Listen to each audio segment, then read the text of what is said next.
Hey, buddy. So, if you're still with me on this G blues thing, let's say that you've been practicing the scale, which we started like this. And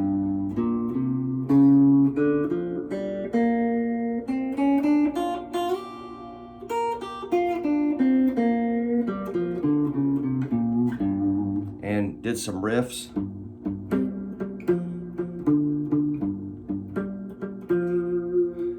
And then you're saying, now what do I do? Let's say you're just ready for another step.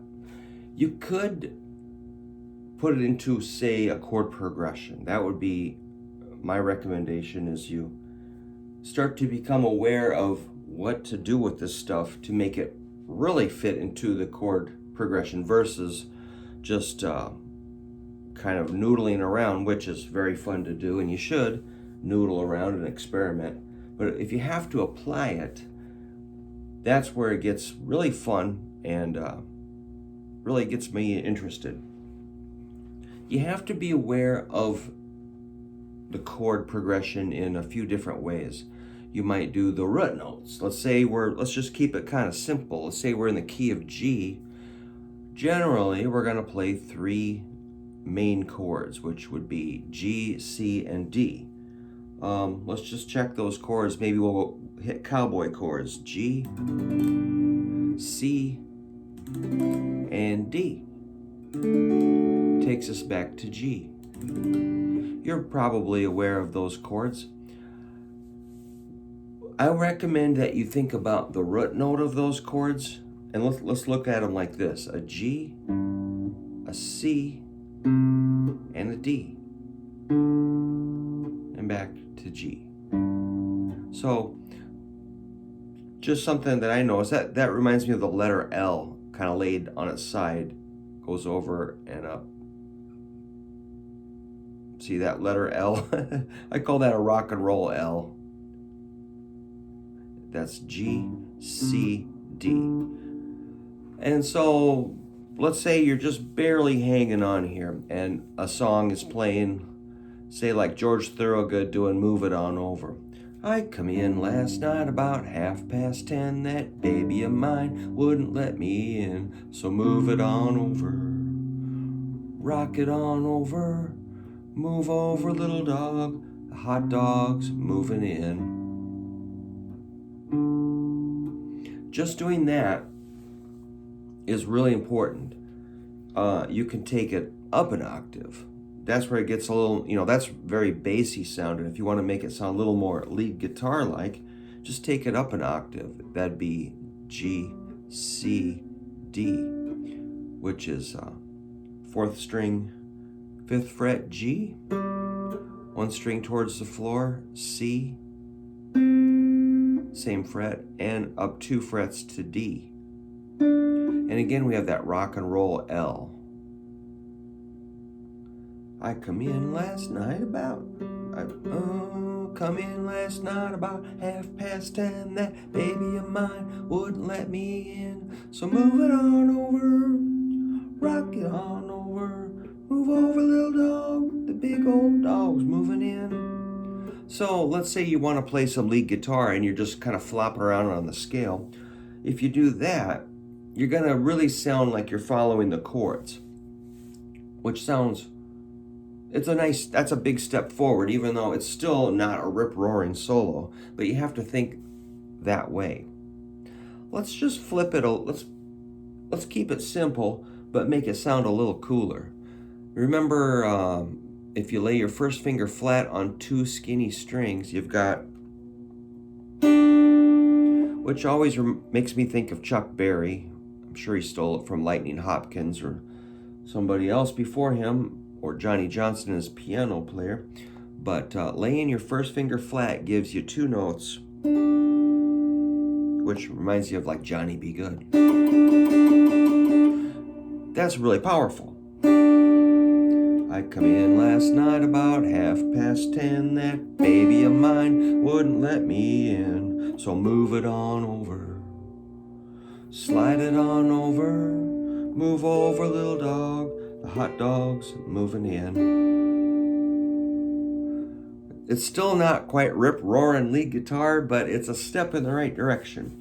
So like if you that's again your first finger, index lays flat on 2 skinnies, 3rd fret, your pick's gonna hit 2 strings. That's a really powerful little chord. Actually, it's like a power chord turned inside out, inverted. That's 3rd fret, would represent a G. 8th fret is C. 10th fret is D, and back to the G. Now, if you want to be a hot dog, you can move it up to the 15th fret, and you got a G. I come in last night about 10:30, that baby of mine wouldn't let me in. So move it on over, rock it on over, move over, little dog, the big old dog's moving in. So I was doing a little slide there. So it kind of slurs into it. We're making it slightly cooler, aren't we? I like this sound.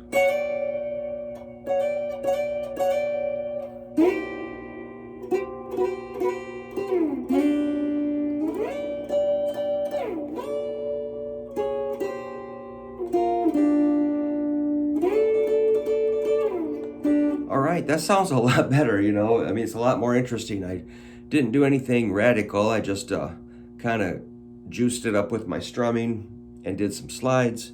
Mixed up that 3 and the 15, which are both G's. Let's just check that out, that octave.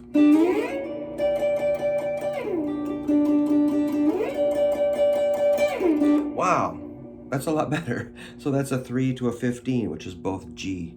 The notes we're hitting is a G plus a D, which is like a power chord. Like, let's just unpack that for a second. A root and a 5th. That's a G plus a D, makes a power chord. That's what we call it anyway, or a G5 chord, a root and a 5th. If you're wondering what a 5th is, it's just the 5th note of a G major scale. So if you go do, re, mi, fa, sol, 1, 2, 3, 4, 5. 5 is D. 1, 2, 3, 4, 5. And so here's a G and a D, power chord. Here's a G and a D. Only the D is lower. I guess it would be like. And so the major scale explains a lot of things. So if you're not working on your major scale, make a little note to get back and get through your major scales, then you'll know what we're talking about. So, yeah, cool. Just some things to get us going, to get you moving on your G blues. There's a lot more to do. We're just barely scratching the surface, but if we don't get you solid on this stuff, you're always going to be kind of, you know, out of phase with everything that's going on. We got to get you lined up so we can expand on this.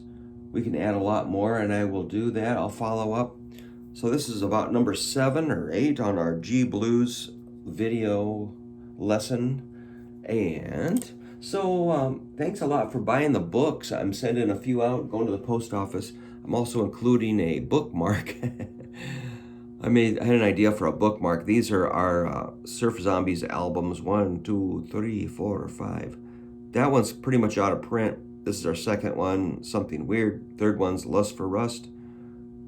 5th one is It's a Thing. And the latest one's Return of the Skeleton, and it's got a little explanation on the back. So I'm including a bookmark if you buy a book just for fun, you know. Thanks a lot. I really appreciate it. And I'll leave a link for the book if you want to get one. And I'll ship it out as soon as possible. If you do buy a book and you have a question, I will make you a custom video. Just ask me a question and I'll respond with a video. Because if you got a question, I'm sure somebody else does. I love questions. So any song or idea that you have for a video, let me know. And actually, I'm responding to Rick out in California, who asked about phrasing, and that's another big idea we can do. I responded to him. I said, hey, here's a good idea. A Beatles song that John Lennon wrote is, I want you, she's so heavy. When he goes, I want you, I want you, I want you so bad. I want you, I want you so bad. It's driving me mad, it's driving me mad. Yeah, so your phrasing, where we're going to get you is to point to where your lead guitar business sounds like talking almost, and you can hear a story in it almost if you use your imagination. So it's not, if you should just be chopping through your scale, kind of pecking through it, but you're like, hey, when are we going to play a song? Well, I want you. That lick right there is a really good, it sounds conversational to me. I want you. So I'll show you that lick and I'll cut this short. That's your ring finger on the G note. Hopefully you know your G notes pretty good. That's 4th string, 5th fret ring finger. That's our root note, G, to the B flat, to the C,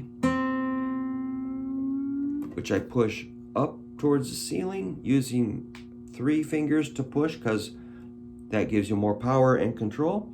I want you, I want you, I want you. All right, so I'll cut it short. I'm sorry I'm talking too much, as I always do, but I'm excited, so I'll see you soon.